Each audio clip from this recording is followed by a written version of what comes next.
The year is 1698. Emperor Peter I of Russia, also known as Peter the Great, was a 6'8" Russian czar with a vision to westernize his homeland of Russia. Part of his vision included cleaning up the quote-unquote unkempt nature of his countrymen's facial hair. In trying to push his country towards European fashions, he found beards, surprisingly, to be offensive and not part of the future of Russia. Thus, he somewhat famously instituted what was known as a beard tax. This decree forced men who wanted to wear beards to pay an annual fee, and it empowered local law enforcement to publicly shave men who dodged this tax.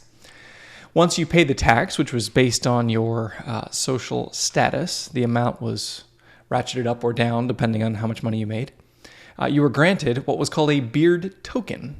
So you pay the tax, you get this token, which is a talisman to ward off those pesky razor-toting police officers. If you were confronted and asked why you had a beard, you procure your beard token and say, hey, I paid my taxes, and you were granted amnesty until the next year. The challenges that citizens face with abrupt tax payments has endured through the centuries, as you can see. Today, we're going to look a little bit at how physicians need to plan ahead in order to properly account for an upcoming tax bill. Hey, it's Justin Harvey. Thanks for tuning into the Anesthesia and Pain Management Success podcast. With APM Success, we take a close look at important topics pertaining to business, practice management, personal finance, and careers for anesthesiologists and pain management physicians. We work hard to take your critical questions straight to the experts. Thanks for listening. These days, you will not be publicly shorn like a sheep on the street corner if you don't pay your taxes. This is obviously a humorous example, but the concept is very real that taxes require proactive planning in order to not have your life upended. Taxes are still used to shape culture today, the same way that Peter the Great used them back in the early 1700s. Think about a carbon tax, for example, or a tax on car ownership with an annual registration fee in the high hundreds or sometimes thousands of dollars, or taxes on alcohol or cigarettes. Tax policy can be predictable and is a tool used by legislators, but a large percentage, probably the biggest percentage for most of the people listening to this podcast, is related to your income. The tax burden you're going to bear is related to the amount of money that you earn. This is not going to be, however, a wonky tax policy episode.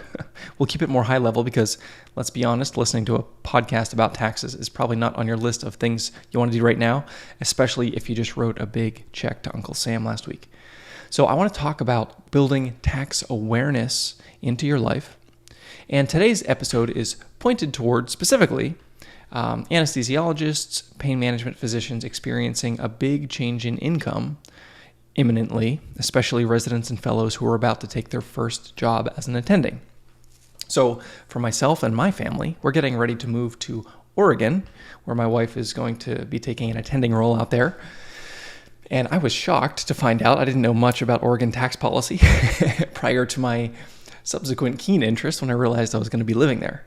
Oregon is actually one of the worst income tax jurisdictions in America for a couple reasons. The first is that the tax rate is very high as far as state income taxes go at 9.9%. And the second reason is that it gets to the top marginal bracket very quickly.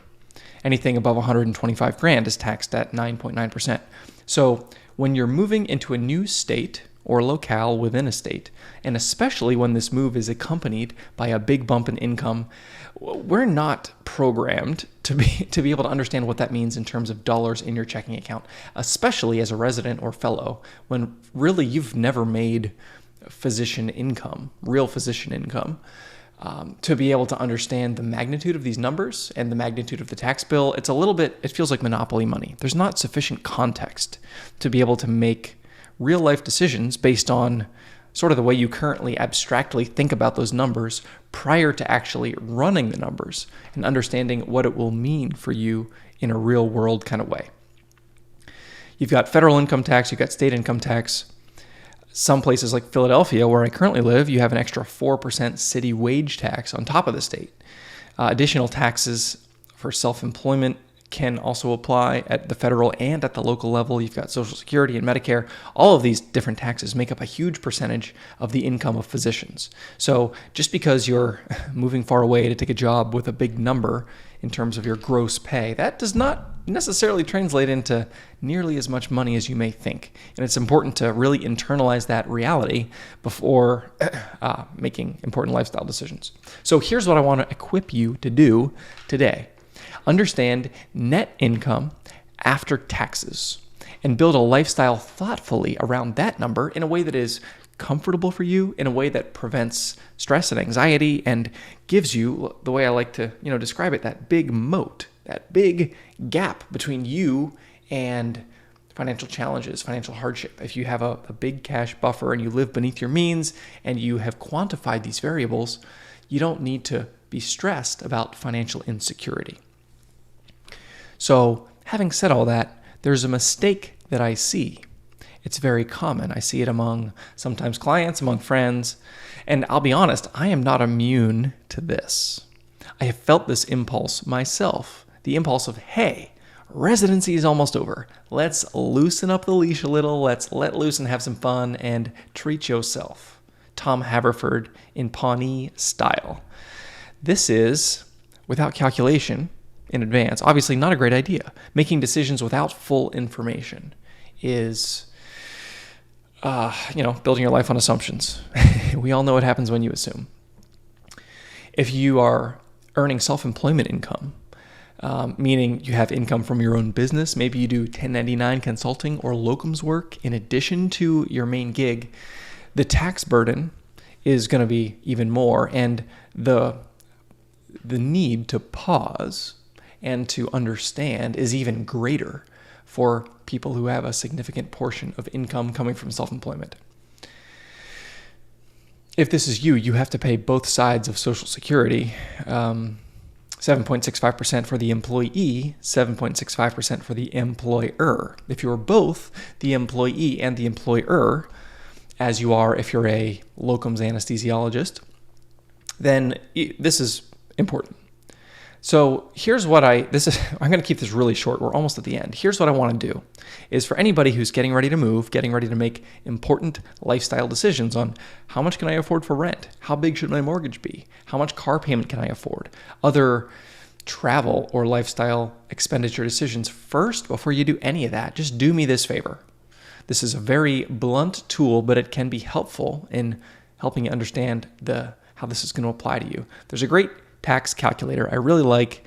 It is only an estimator, but it is useful to allow you to take the first step in this journey.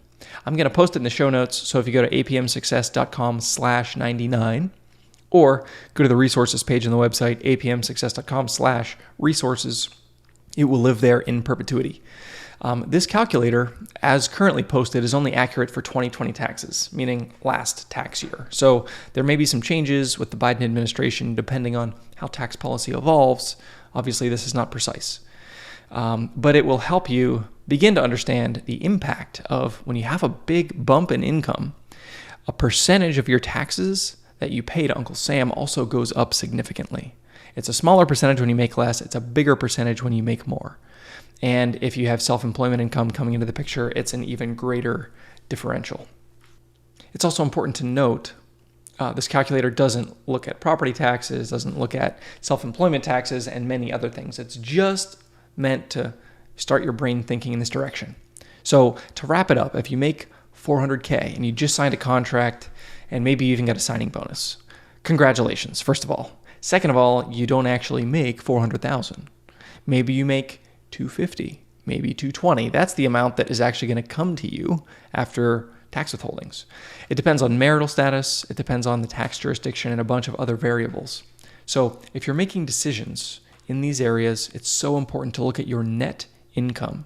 And also remember that when I'm talking about net income, I'm talking about money in your checking account. Estimating that on a monthly basis also requires you to back out retirement plan savings, if you're making them, which hopefully you are. Back out insurance premiums for any health insurance that is employer provided that you're paying for. Those are coming out of your paycheck before you even see it.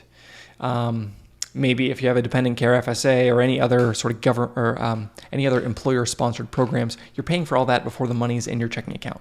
So, in many cases, by the time you deduct, and also send to Uncle Sam what is his due, you're only going to have about half of your gross income coming to you, which, again, is hopefully a really big, healthy number, enough for you to live very well on for many years.